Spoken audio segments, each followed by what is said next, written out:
And you're back on the pulse. If you earn above 400 Ghana cedis, then get ready to pay more taxes in the coming month. The Ghana Revenue Authority has revised upwards pay-as-you-earn rates for salaried workers. Workers earning below 402 cedis have been exempt in this exercise. Data analyst with Joy News Research Desk, Isaac Ofieje, is joining us with the latest detail on this latest figures released by the Ghana Revenue Authority. Isaac, where do we start off from?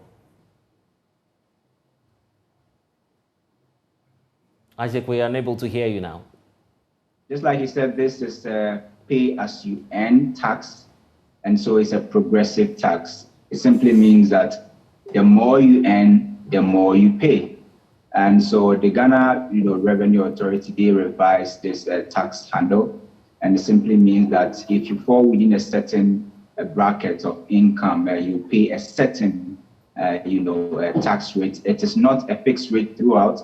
So it simply means that depending on the bracket that you fall in, your tax rates may vary. So we're looking at the data right now, and if you earn somewhere around 402 Ghana cedi per month, this is actually the threshold. It simply tells you that you are not going to attract any tax on your income. If you earn 402 cedis, it's nailed over there. You don't get any tax handle. But if you add an additional value of, let's say, 110 cedis, and making your salary by the end of the month some 512 cedis, then it means that you're going to pay a tax rate of 5% every month. So every month you'll be paying a tax rate of 5 cedis, 50 pesos. And if you move to the next bracket, those who probably will earn an additional 130 cedis, making their monthly salary 442 cedis,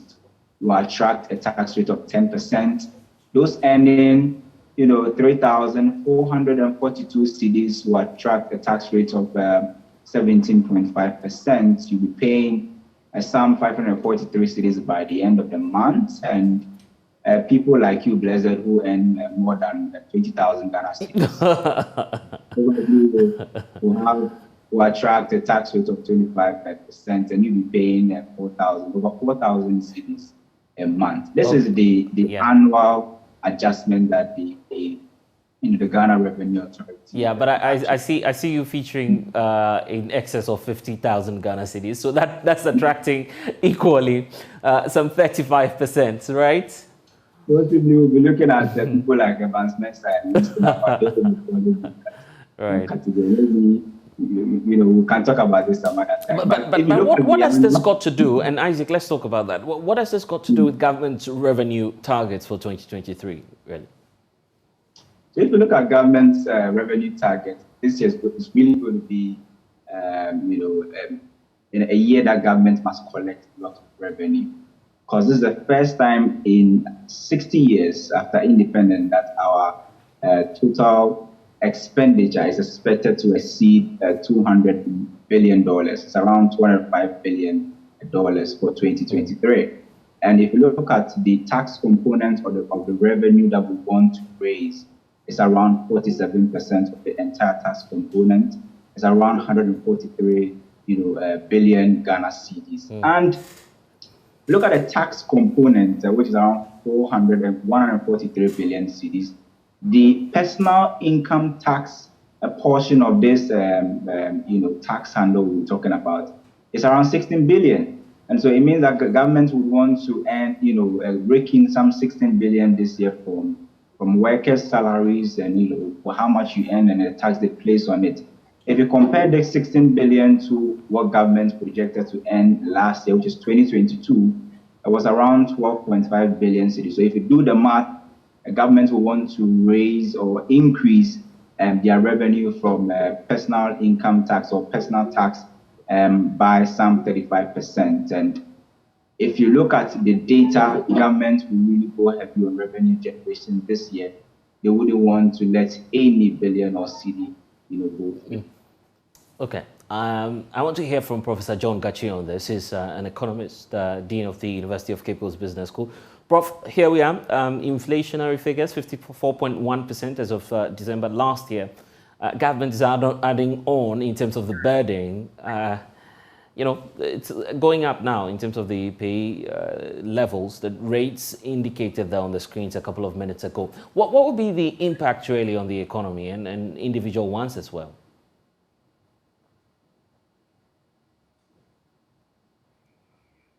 Prof, we are unable to hear you. If you could just unmute so we can get the point you're making.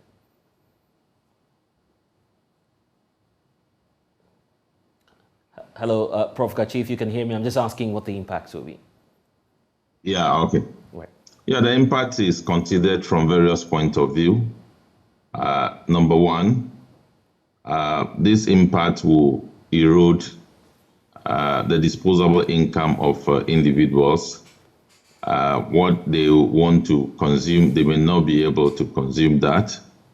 Of course, it gives a more opportunity for government to take more from individuals, because now we are also talking about consolidating all those things so that most people naturally fall within a higher bracket of tax. So that will give more money to government, and that will also limit them the way they want to spend their money. So that is one.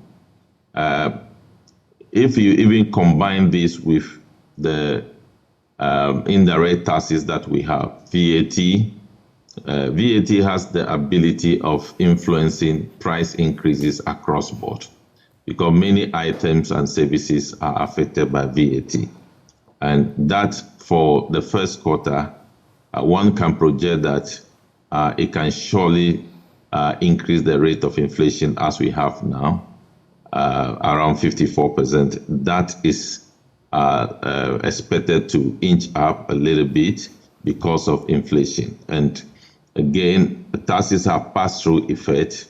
The pass-through effect will cascade or will permeate through the system for about 2-3 months before we forget about its effect. So generally, that is what it means. And it also means that for business people, the cost of their businesses will go up significantly, and that will also affect pricing, as I indicated earlier on inflation. So these are the broad effects on the individual and on businesses and on purchasing power. Right, and generally what you also see is an attempt by government to shore up its revenue measures. Well, that is not strange because payment of indirect tax is like compulsory. Your employees collect that tax and transfer to government religiously. So all of us are paying income tax religiously. If I take my pay slip, it is deducted before it comes to me. So government is sure of collecting that money, and that is what it has been for all these years. So it's not strange that we are seeing that this year. There's a new wave coming up, and I just want you to listen to this new demand coming through because more than 24 aid and campaign groups on Wednesday called on international creditors to cancel a large portion of Ghana's debts as we are struggling now to contend with an economic crisis. Of course, the government, as we know it, was asked to restructure its bilateral debt under the G20 Common Framework Platform earlier this month after announcing it will default on most of its external debts at the end of last year. But now there's a new wave asking that we waive or cancel our debts. I'll take your thoughts on that, but I just want you to listen carefully to the analysis from this group, and I'll get your views on that, Prof.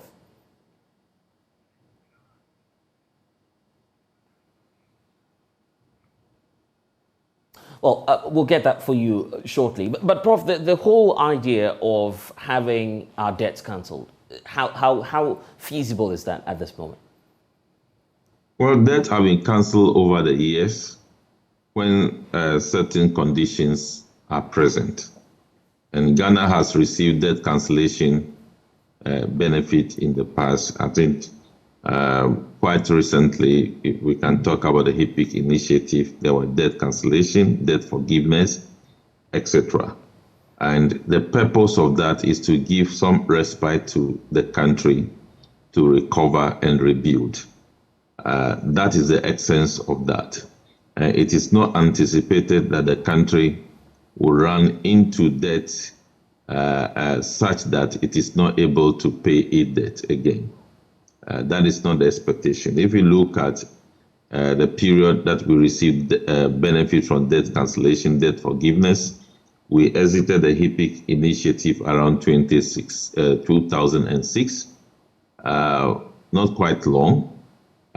We are here again. So as to whether the creditors are generally willing to provide us with that opportunity again is something that we need to discuss with them, provide cogent reasons why we think we should be given the debt forgiveness opportunity. So that is what it is. But of course, when debt forgiveness or debt cancellation takes place, it's going to help us reduce our debt burden. The interest payment will be lower. Our balance sheet will be free. Our tax revenue can be directed more efficiently to projects and programs that are of priority interest to the country. Those are the benefits that we will derive at. But creditors will have to also assess themselves. I think generally it's somehow easier when you are talking about bilateral debt cancellation or restructuring, etc. What is so difficult is about cancellation of commercial debt and the Eurobonds. These are given by institutions with profit-making in mind. These are given by individuals with profit-making in mind. So as to whether they will agree to cancel the debt is something that they have to be convinced beyond reasonable doubt. And if that is done and they accept, that will help the balance sheet of the country. But if they do not accept, then there is a problem for us. Of course, creditors will also consider a situation where if the country cannot pay and we keep piling interest, it's as if we are doing something that is not reasonable. So there will be a point where creditors will come to that terms to agree that they want to forgive maybe a certain portion of the debt and leave a certain debt, or they will restructure the debt all along to shift maturity of the debt forward and repayment forward. So those opportunities are available, but we need to convince them. The G20 compact we're looking for, will that be the best platform to get that? So the G20, can you come again? Yes, I'm talking about the G20 framework, which you are negotiating through the IMF as well. Will that be a feasible platform on which we can get some of these terms that you are pointing out to? Yes, that is a cogent platform to get that from. But as I said, they still have to convince the creditors. They still have to have something to provide to the creditor to be convinced that indeed Ghana is supposed to be giving some debt forgiveness. Remember, this debt forgiveness opportunity was given, debt cancellation opportunity was given to Ghana, but Ghana refused to take it. So if after a year of refusing to take it, you come back that you need debt forgiveness, it means that you have to be treated specially. And that should be, those who will be at the forefront should be able to convince the creditors that Ghana indeed needed this debt forgiveness or debt cancellation to survive. So that is why we are. And finally, what's your outlook in terms of whether or not we'll be able to secure that IMF deal, which you are very much in need of?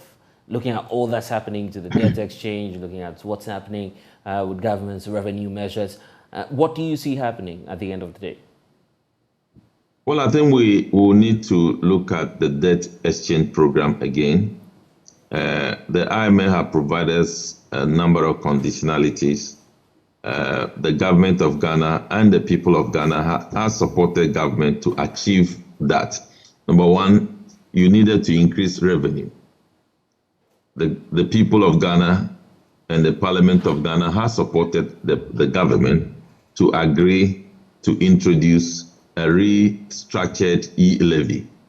They have approved the reintroduction of all the cancellation of the benchmark value. So now the benchmark value is now in force. They have also supported the government to increase VAT by 2.5 percentage point. So all that have been achieved. Government has now freeze on employment. All those have achieved, but what has not been achieved, that in my view will have to be considered. If not so, there will be problem with the IMF program, is that government have been told to to streamline the size of government and the number of some ministries. They have been told in their face that those things have to be done. We have not seen those ones done yet. The one that we are dealing with is the debt restructuring. And the debt restructuring, the finance ministry will have to accommodate the views that individual bondholders are bringing on board, the views that financial institutions are bringing on board. Debt restructuring will definitely eat up some of the principals, some of the coupons, but the extent to which is eating up the income of financial institutions is going to be disturbing to the books of the financial institutions. And again, it is not conceivable that you are indebted to financial institution, you cannot pay. Then you set up a 15 billion stability fund. So if what you are implementing hit them hard, then they come to the Bank of Ghana and borrow and pay interest on that money to survive. It is also not conceivable. So all those issues will have to be dealt with. If not so, we may implement the program and collapse the financial sector. The same way, as you have shown on your program a few minutes ago, you saw the individual bondholder, you saw what he was going through. We cannot implement we cannot implement a debt exchange program in that manner. So all those things will have to be brought on board. Definitely 2023 ought not to have zero coupon. There should be something on the table. As to whether it's going to be 2.5 or 5%, I don't know. The negotiation with the individual bondholders will bring that out. So definitely there is a lot that ought to be done in order to bring a closure to this matter. And again, the principle should be that we shouldn't engage in debt restructuring that will perpetually kill people's interest in government instruments. We shouldn't engage in debt restructuring that will kill some individuals, affect their livelihood negatively and collapse their private businesses. We shouldn't do debt restructuring in that manner. The debt restructuring should have in mind securing the interests of people in government instruments and attempting to resolve the problem of debt burden for the country. Well, we'll see what government will do about this. Professor John Gachi, grateful for your time. The Board of Trustees.